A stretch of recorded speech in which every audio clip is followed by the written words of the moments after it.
Jeffrey, young man, what is going on out there today? Looks like you're up there in beautiful Northern California, Moraga, California, to be exact.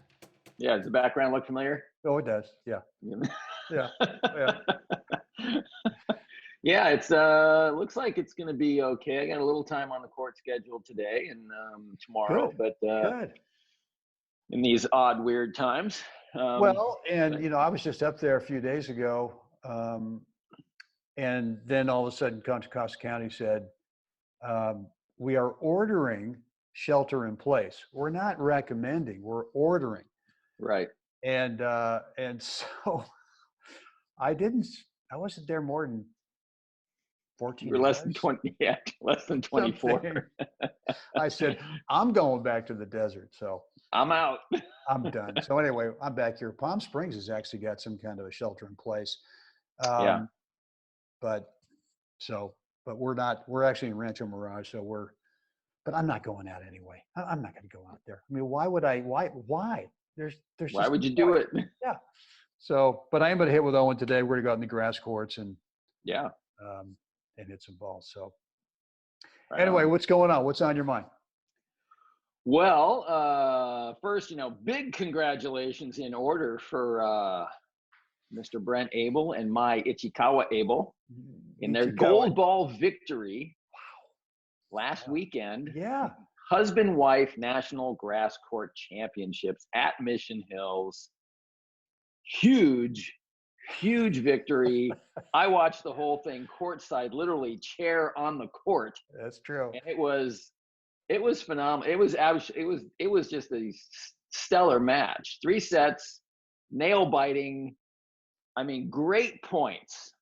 I mean, talk about, surpassing the 0 to 4 average. You guys had some points consistently that were well into the 7 and 8, and in a doubles match, that's very rare to have that kind of quality and reaction and that kind of cat and mouse going on. And there was a lot of that. I thought it was a lot of cat and mouse. It was just a damn fun match to watch. Well, and even more fun to watch you and my win it. Yeah, in the fashion that you did. So, well, congratulations. Well, thank you, and I appreciate you being there. I know you and the posse were there the day before, and I am getting my internet connection is unstable. Sorry about that. I really appreciate your support. And look, it was a gorgeous day out there, right? I mean, the weather was like insane, and the San Jacintos are in the background. Yeah, we got that little Captain Snow. Oh, it was good. It was good. Yeah. It was kind of one of those things where Maya and I have not been playing much in terms of any tournaments recently. I went to Croatia last September and with the team thing. And really, I came back from that just kind of burnt. I mean, I just a couple of years of training and playing and traveling and captaining those knuckleheads in Croatia, and I mean that with all due respect. It was just a lot of fun. But I just kind of felt like, you know what, I need to kind of cut back, and I'd sort of announced to a few of my good friends, even to you, just going, you know what, I need to back away from this thing. And so when we got into the tournament, we had zero expectations that we would do anything. And actually we had a good draw. We were seated third. We were in the top half of the draw. And the number 1 seeds, we'd actually beaten twice before. We were 2-0 against them, and they were seeded 1 because they just won the recent indoors last October, November in Denver. And the number 2 seeds were the guys who we actually beat in the finals. But last year they just crushed us. They'd beaten us 3-2, and as they said. So I'm going to call a timeout right there. Yeah, that's actually going to be my first question. Okay. Right. Let's go.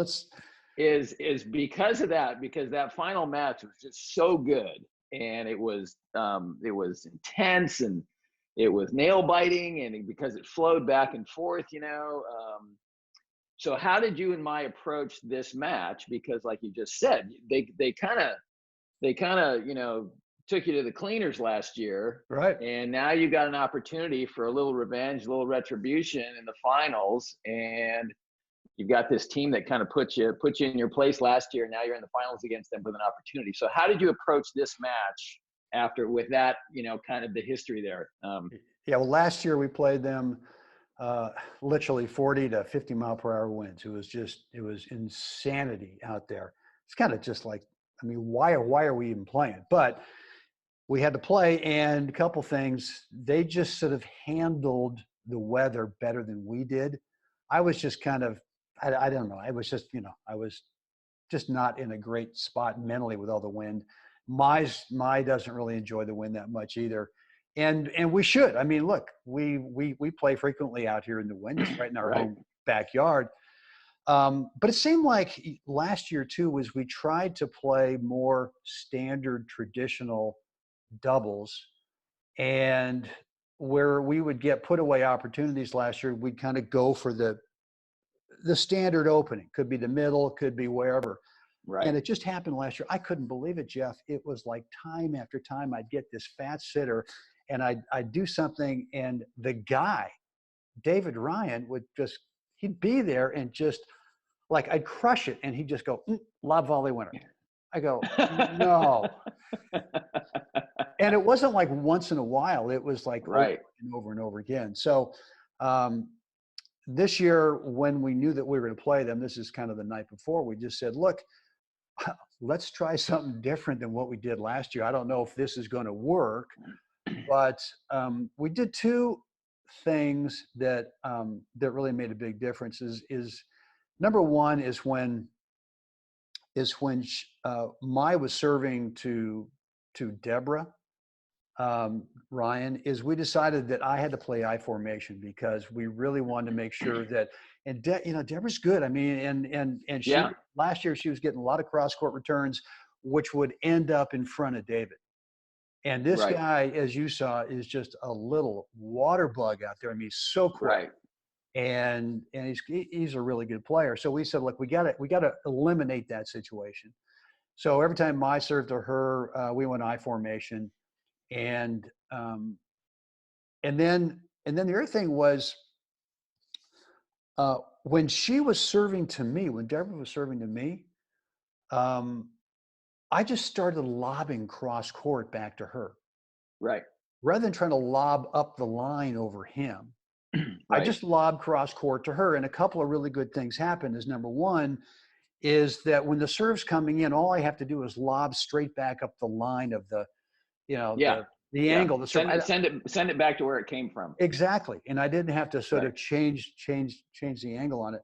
And she didn't really serve volley. And even if she did come in, she didn't really have a pounding Right. overhead like he did.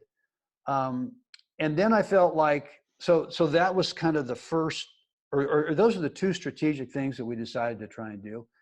And then I think the other thing that I didn't realize until after the match is that once we got into the point without him disrupting the point initially, I think we won most of those longer points that you just described. Right. Primarily because I felt like I could hang with him. I mean, Right. on singles court, I'm not sure if I win a game. I don't know. But in the doubles thing, I felt like I could hang with him in terms of volleys and all this kind of stuff, and balls down low. And I knew that Mai was better than she was in those types of exchanges. Right. So those are the two conscious changes that we decided to at least try. Right. And you never know if this is going to work or not. But I mean, God, the first set, we're up 4-0 in the first set. And then of course I get broken at 4-0. And then we finally keep working the set, and then it's 5-3, me serving. I get broken at 5-3. Right. Oh boy, here we go. And then when we end up getting to 5-all, and then it's my serve. And I think we were down. I mean, might have been love 40, but I think it was 5-40. I mean, we were down. Yeah, I think so. And I was just going, well, this is not good.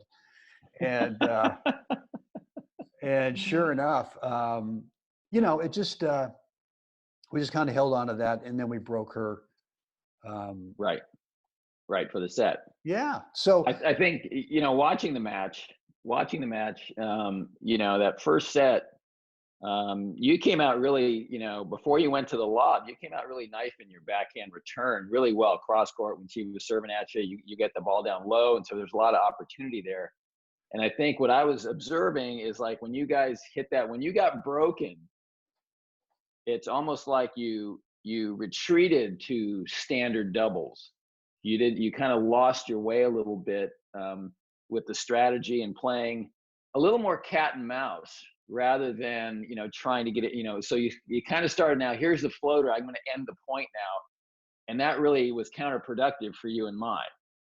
And so I felt like as I'm watching, kind of going, come on, let's get take it. back on track Yeah. what you were Yeah. doing, and go ahead and stay in the point one more hit longer, and don't worry about finishing and exiting the point. But that's what I was observing is like, come on. So then you held on, and then I thought, as you got into the second set, that idea got away from you Well, I think a little bit. I think it's kind of a mental reality is that you're playing a team who really beat you up bad a year ago. Right. And you're kind of thinking, well, maybe this is one of those teams that we just are never really going to have much of a chance against. Right. And so you all of a sudden you're kind of playing with house money the first part of the match and going, oh my God, we're up 4-0. Right.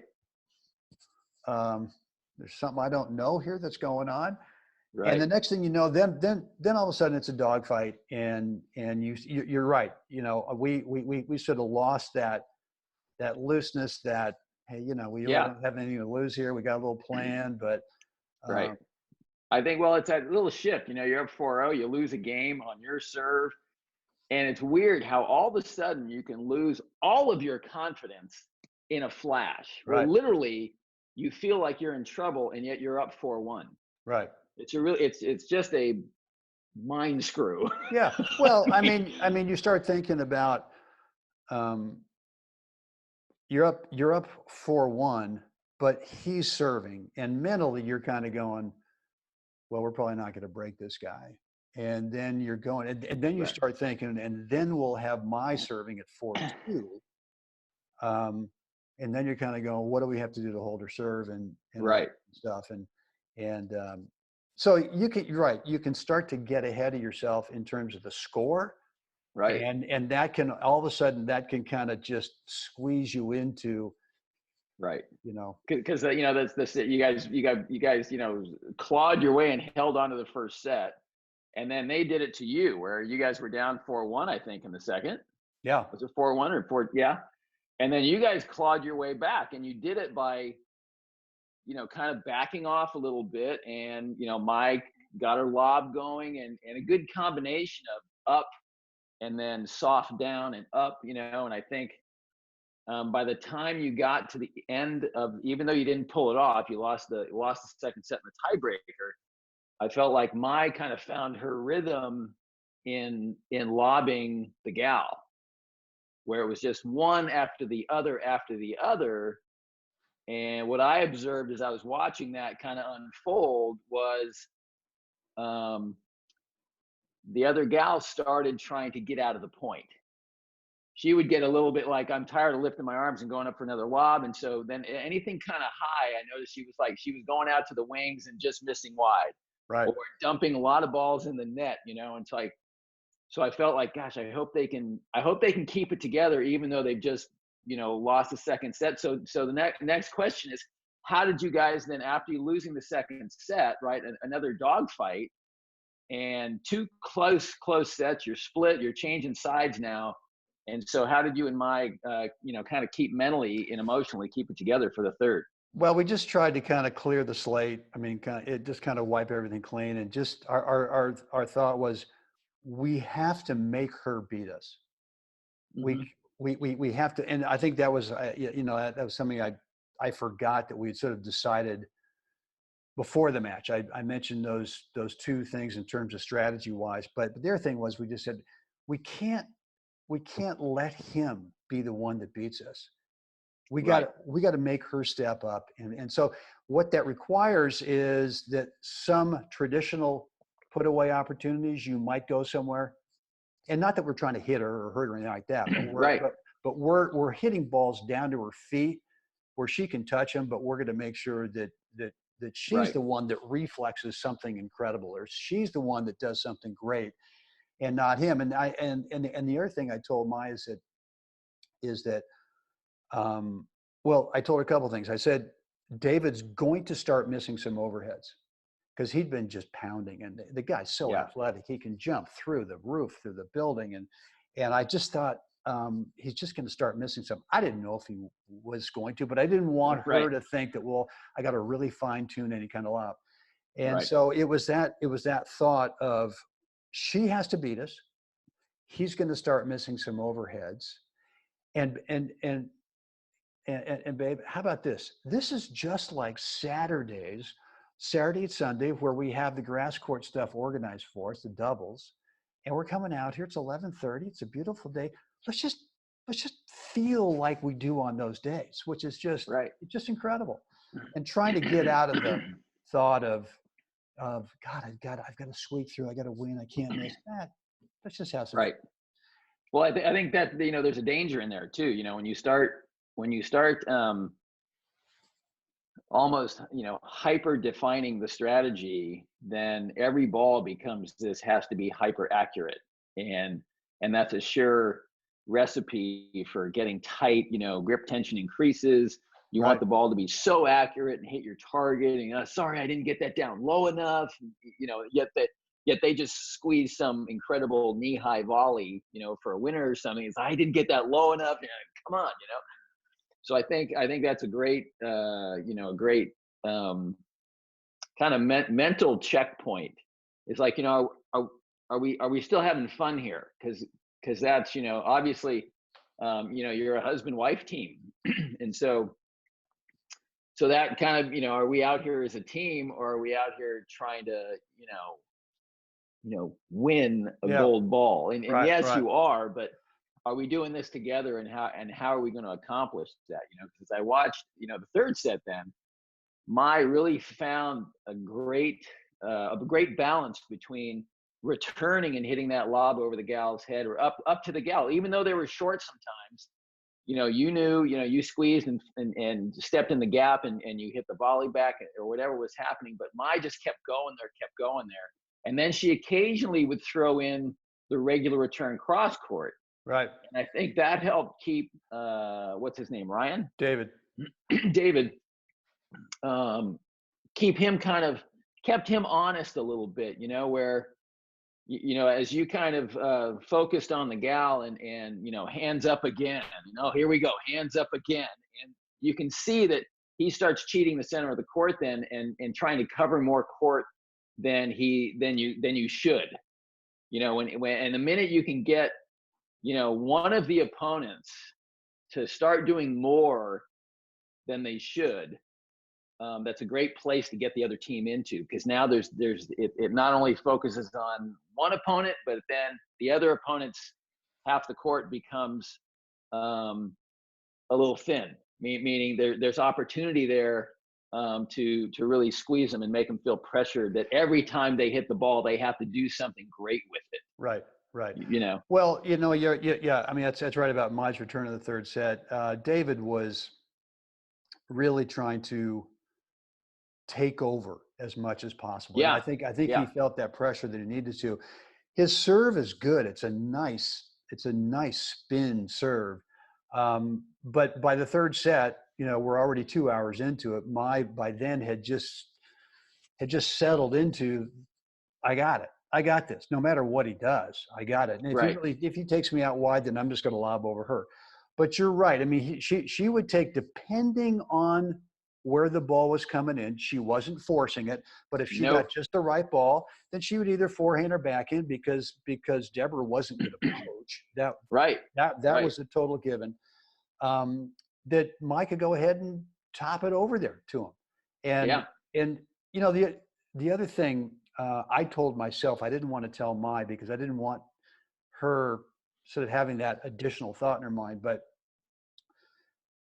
a lot of times when she was serving to him, um, well, not a lot of time, almost every time, I was at least fake poaching off of Right. her serve. And then I just told myself, Brent, you've got to insert yourself over there once in a while.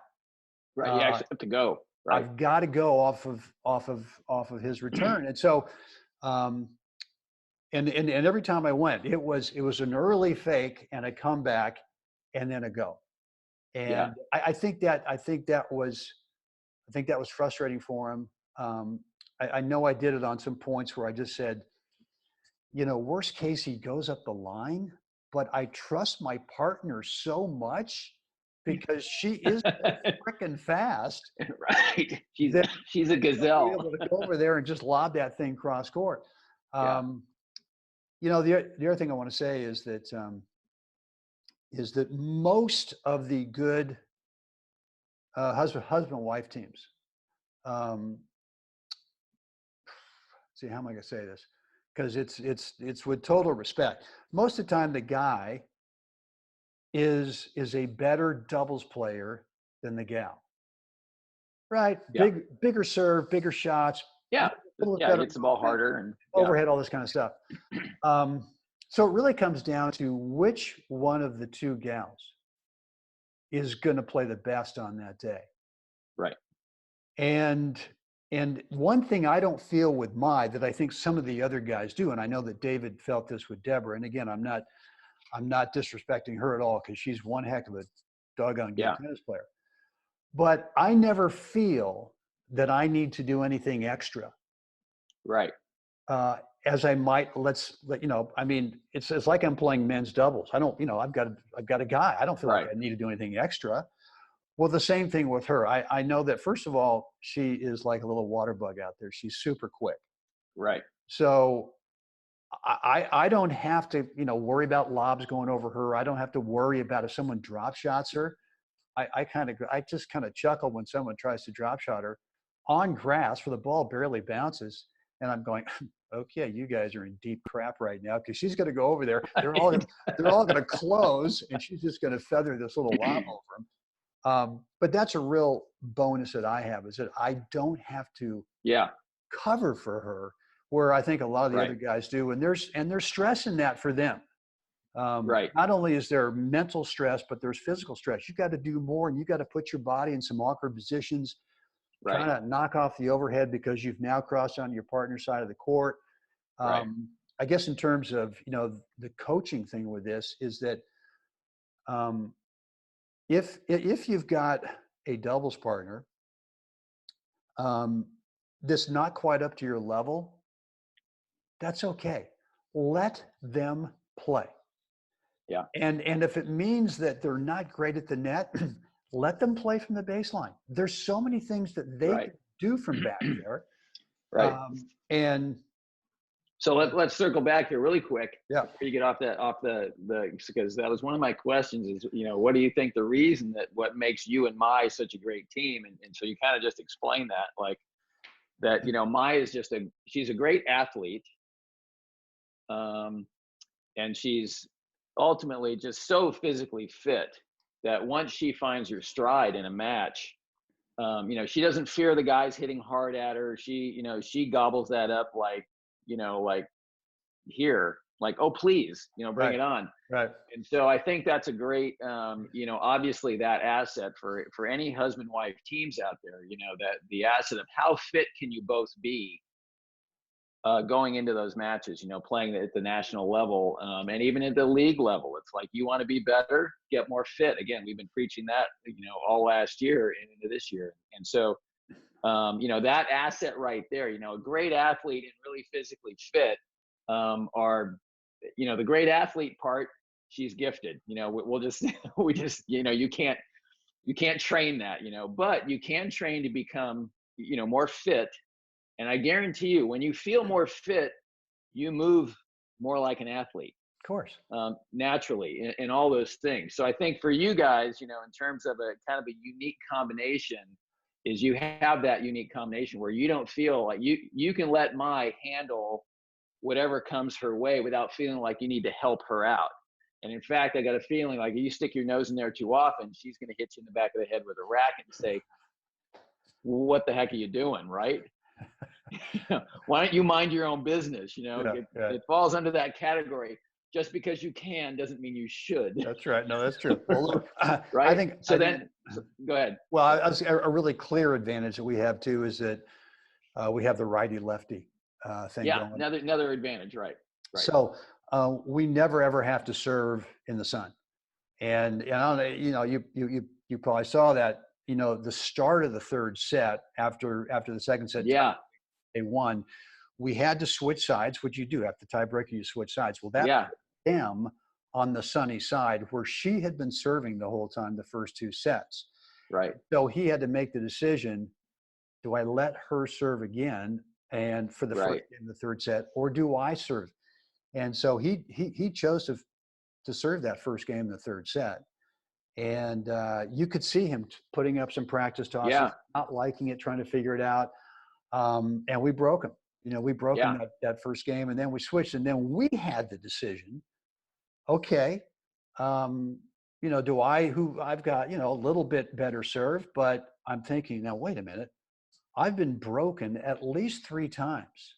Right. Which is a combination of whatever. I mean, it's both partners that end up contributing to that. But we hadn't lost my serve yet, and so I just she said, hey, why don't you serve on this side? What do you think? And I said, no. You're serving great. We've held your serve every time. Yeah. Come on, let's go. So that game, though, we did get into another one of those pickles where, again, it was either 5-40 or love 40, and we had to switch out of it. But to me, that was the game that turned around the match, was holding her serve at 1-love in the third. Yeah. And I agree. That was big. It was a big deal. So we have that going. I mean, we have that lefty-righty thing going. And what sort of, and that's really the things that kind of make us unique. I mean, look, fitness is a commodity. Anyone, if you want to, right, you could choose to get fit. Well, you're right. She chooses to get fit a couple times a day. Right. So what was the score in the final set? 6-2. 6-2. Yeah, great finish too. Because once you got Mai held, you guys really then played this, like I said, this great balance of up, low, cat and mouse kind of stuff, and then like I said, they started trying to exit the point. I thought they started getting. It felt like they were getting a little anxious, like they could feel like it was slipping away a little bit, and then both were trying to do more with the high balls and not getting out of the point, and then so every ball after that becomes squeezed a little tighter, tried to hit a little more accurate, a little harder, and all of a sudden here, lots of overheads in the net. He gaffed a couple straight laser beams to the back fence, That's right. And so it was I thought you guys just found a great combination of kind of cat and mouse, of really, testing their skills at the most unique time, So let me ask you this, and so you kind of started to go there. So what do you think is the number one key? Not for you, because we just finished talking about that. But what do you think the number one key is to a successful husband-wife team? Well, the first key is that is you got to make sure that that you do have some fun. That when you come off the court, win or lose, and this is huge cliche. It's easy for me to say, but I've seen so many just disasters out there where a guy thinks he's going to coach up his wife in this event, and she's only out there because, my gosh, I mean, here we are in Palm Springs, we live in Chicago, we live in in somewhere where the winter's been just horrible, and now they get to go to Palm Springs on the grass in March. It's gorgeous. And she's just out there just wanting to have a little vacation, have some fun, and spend some time with her spouse. And he's out there going, come on, babe. We got to get this. Right. Let's go. Okay? Come on. You got to get up there net. You got to put it away. You got to do it. I got to make the return. Oh, thanks. I'm just going, why don't you guys just here's your entry fee. Go into Palm Yeah. Springs and shop today and have a great time. This is Yeah. not what you want to be Go have doing. some lunch and a cocktail. Oh my God. Yeah. And I've seen it, and Yeah. it's just brutal. Right. First of all, because the guys, I mean, any guy who's really good, would never do that. I mean, the guys I'm thinking of. Right. But there's some Yahoo guys out there that aren't very good players that think that I'm going to man up and blah blah blah. Well, no, you're not. Um, so Yeah. number one is to make sure that win or lose. And look, we've lost some heartbreakers where where we just kind of go. It's like you said, let's go to lunch and have a beer or two. Right. I mean, Yeah. but I think that said, as long as you can do that, then you got a real shot at making sure that it's fun. Because again, most of the time, there is a skill level disparity between the man Right. and the woman.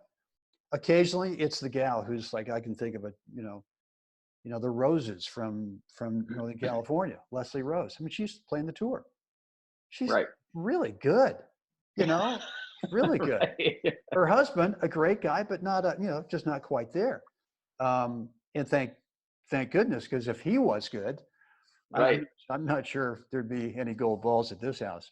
And he left. Yeah, anyway, and Neil, I love you, man, if you're listening to this thing.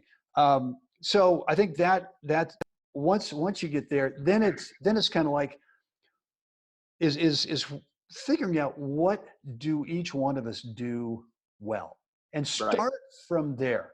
Don't go, well, you're deficient in this area, so you need to.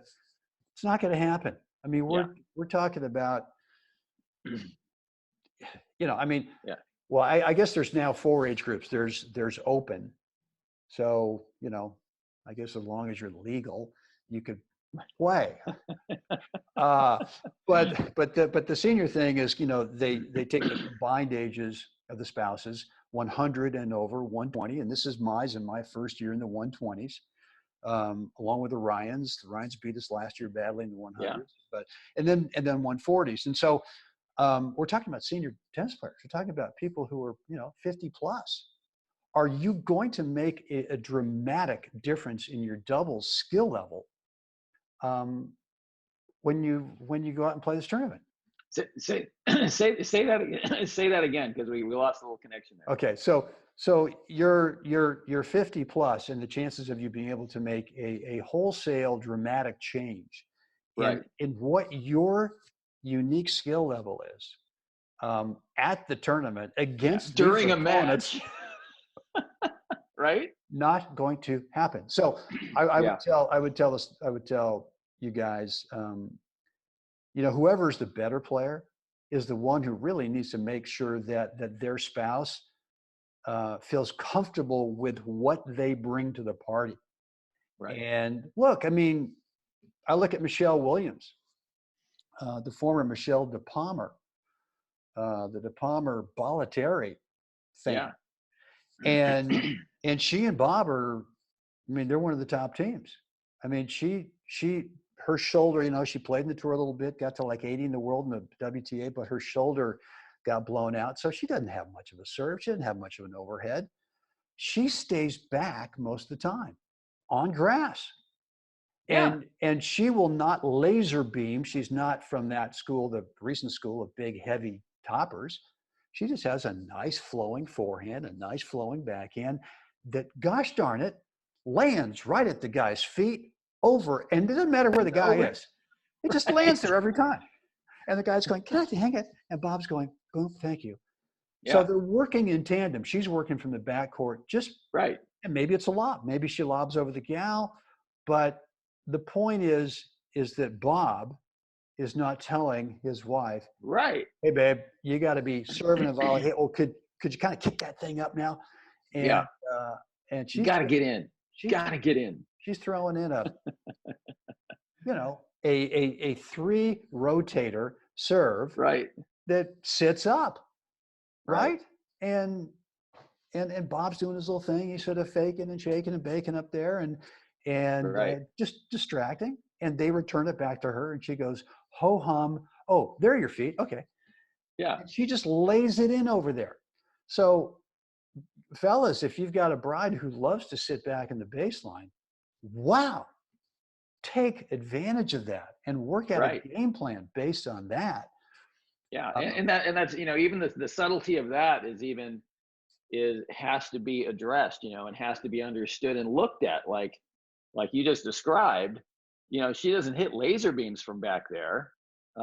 She has the ability to cat and mouse from the baseline. She that's right. knows where to lay the ball down, and all that. So that's a different strategy than telling your partner, okay, just stay back on the baseline and wail on forehands.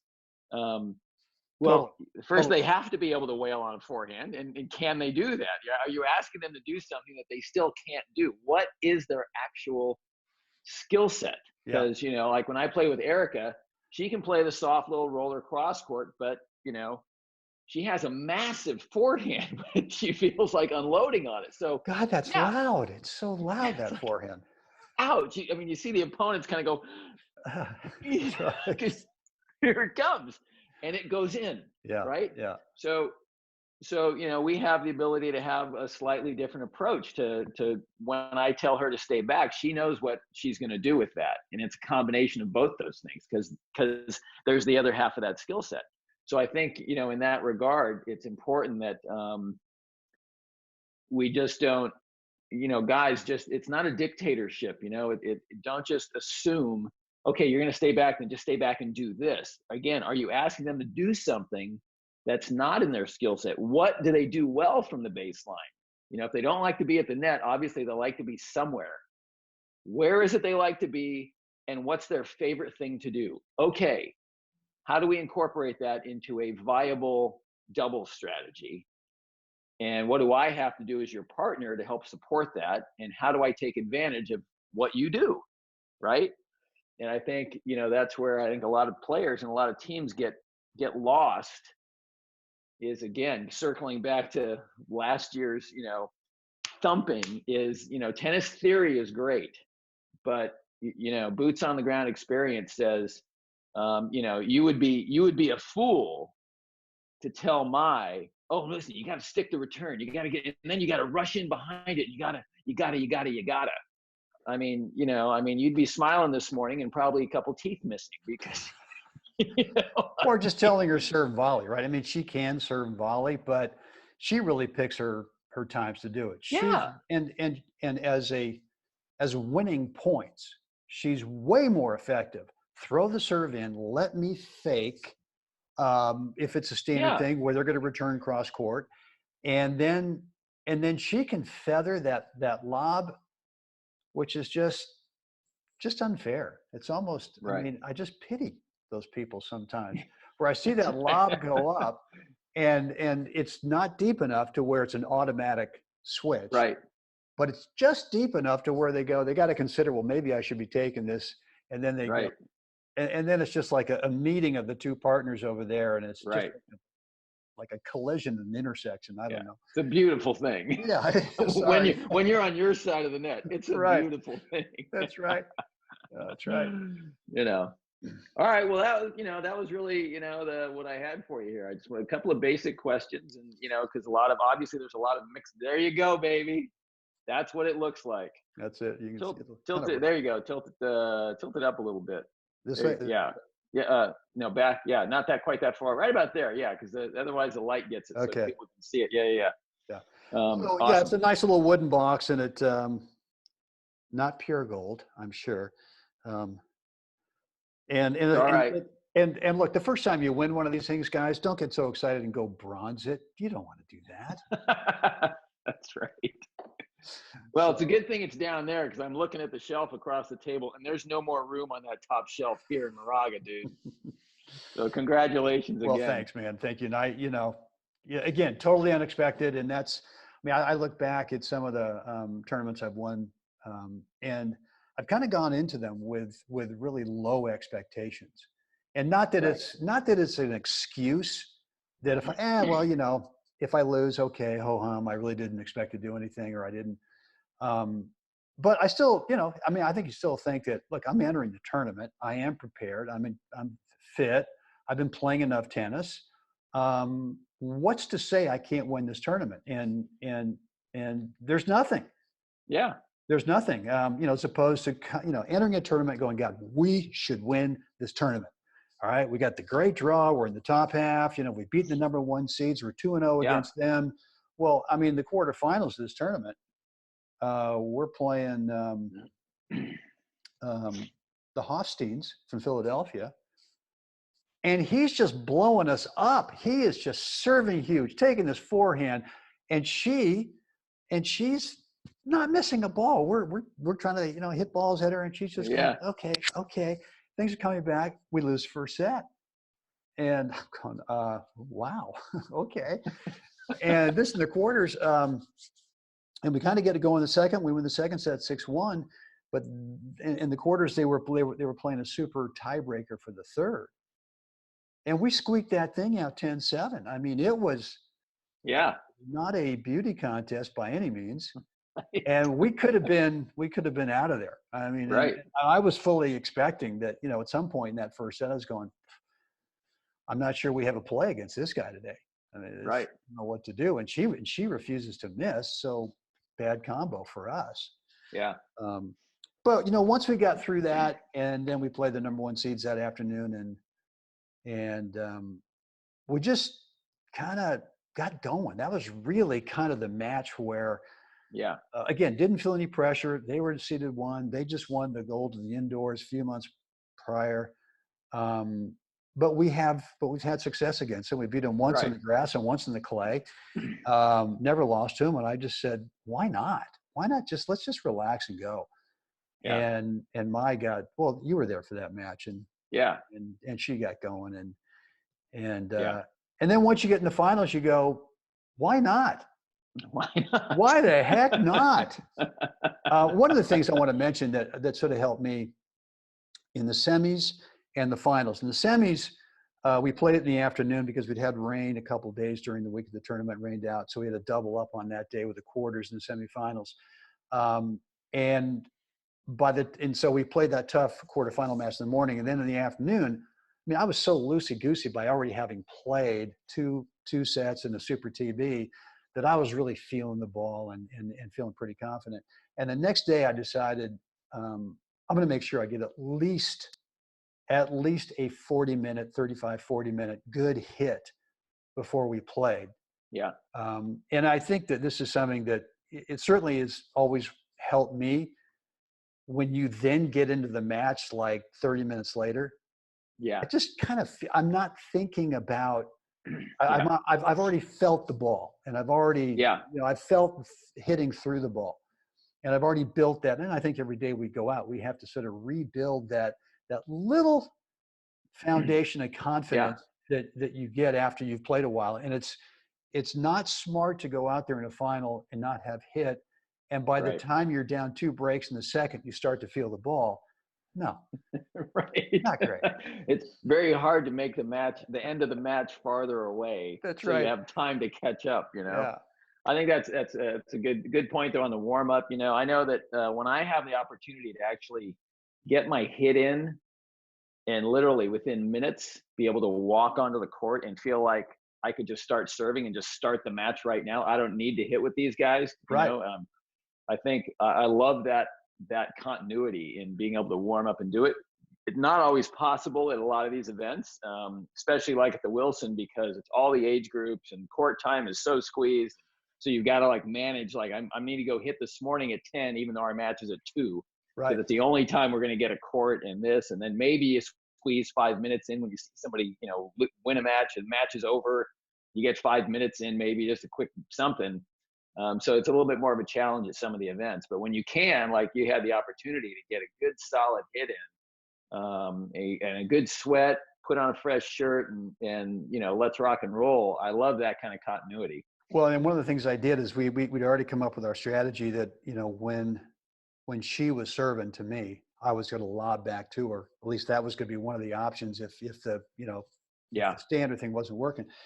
And so I had Owen serve a bunch of balls to me in the ad court, and I just lobbed them back to him. I just lobbed them. So it wasn't like it wasn't like a foreign thing once we got into the match with the Yeah. Ryans. I'd already felt that shot 20 Right. times. Right. So here's a hot tip for everybody. Okay. Hot tip. Okay. Whoa. Tip. Tip. Okay. Actually, it should be standard issue procedure. And I see a lot of doubles teams make this mistake. And that is when you're warming up to return serve, just return from the side you're going to return on that day. Don't waste any time seeing serves on the other side because you're not going to see one all day. You've got to figure out that day, where's the rhythm? Am I seeing the cross court? And do that. And then your partner steps up and do that. If you want to serve a few to the other side, go ahead. But don't waste time, returning serve, 20 serves from the other side that you're Right. not going to be looking at. You need to get so tuned in to what's the actual match play going to look like. And I think that's another thing that players can kind of get lost in their warm up, in that pre-warm up before you get to the court to actually warm up for your match. But Right. it's another kind of procedural thing that you should incorporate. Players should incorporate into their warm up. You and I know, Jeff, that the team that returns serve the best tends to win the matches because it takes the pressure off of them having to hold, and it puts more pressure on Totally. on the other team to have to break. The thing I would also tell you in the warm up is what I was doing too, is I'd hit a couple of standard cross court returns when Owen was serving to me. I hit a couple of lob returns back to him, and then I hit a couple of other lobs up the line. Yeah. And I took a couple of forehands and just kind of played them where that net player would be. Not trying to hit a winner, not trying to hit it. Let's see how hard I can hit it. I just want to get the feeling of how do I put the ball there. And so it's important to get a feeling, not to practice, not to work through it, not to figure it out, but just to hit a few of each of those types of returns, because you've got cross court, you've got lob, and you've got a standard, up at, I'm not going to say up the line, but I'm not going to say up the alley, but a standard ground stroke, forehand or backhand, right back at that net player. Right. And if you'll hit 4 or 5 each of those, you're good to go. You're good to go. I would throw this in there too. If you're starting to incorporate, if the second serve it's viable and you can actually hit the drop shot off the second serve, is the server serving and staying back on the second serve? That might be something that happens over the course of a match where you're pounding them so hard on the return, they decide to stay back, and that changes the dynamic. And all of a sudden you're not having the same success because they've changed their strategy. Well, you know what? You might want to start in the warm-up, not when you're with them, but in your private warm-up, throw some second serves at me and let me, let's start knocking some down off the service return and knocking some drop shots down, to, again, have that possibility in your tool bag that day. I think the other thing too is that in mixed doubles, it's pretty common to see an I formation. It's pretty common. Right. And so what I would suggest is that you have your partner, if you guys are warming up together before the match, is serve from where most servers serve from when they play I formation. And for me, I mean, my standard return off the I is just up the line. It's up the alley. Yeah, I do the same. As soon as I see I formation or Australian, I'm going singles line is my landing strip. That's where I'm headed. That's exactly right. So why not practice? A few of those too. So cool. All right, man. Congratulations again. Fantastic. That was fun. It was fun. We had the glow is still there. It's been 5 days, something like that. But it's really kind of weird. I've had a little rough time sleeping for a few nights, the first few nights, because I'd lay down in bed and my mind would go back to all these points, and I just start playing them over again, and I just going, God, man, and I did not sleep well for a couple of nights. But it was a great match, lots of great points. Well, we had a great afternoon, that's for sure, celebrating on El Paseo there with a few cocktails and a nice lunch. So that was fun. That was fun. Well, listen, guys, I hope you enjoyed today's interview, podcast, whatever you want to call it. Would love to read and respond to your comments down below. I'm assuming we're going to post this all over the interwebs, and it'll be at gold ball hunting. It'll be at I'm going to print it out and post it on some telephone poles around the neighborhood. Good. Good. But seriously, so a couple things. Wherever you are, if you're over at Gold Ball Hunting, we would love for you to subscribe to the YouTube channel there. It's free. Would love for you to like the video. Like it. And again, we Share want to it. yeah, I mean, share it. And we want to read and respond to your comments. Same thing at Web Tennis. I'm going to put this at Web Tennis too. If you've not subscribed yet to the Web Tennis YouTube channel, please do so. All the other buttons you can push, just start Yeah. banging away at all the different buttons there. And Jeff, any parting words before I get into my little see you later? Well, I'd say, these are interesting times we're in right now. Yeah. Stay safe. You know, keep your wits about you. And we're here to help each other. Yeah. No. You No. know, No. Well, look, we're here to be human beings to each other, and to be reasonable, and to, where there's help that can be extended, extend help, extend grace. Everybody's there. There's nobody who's not affected by this. So be kind to one another. love it.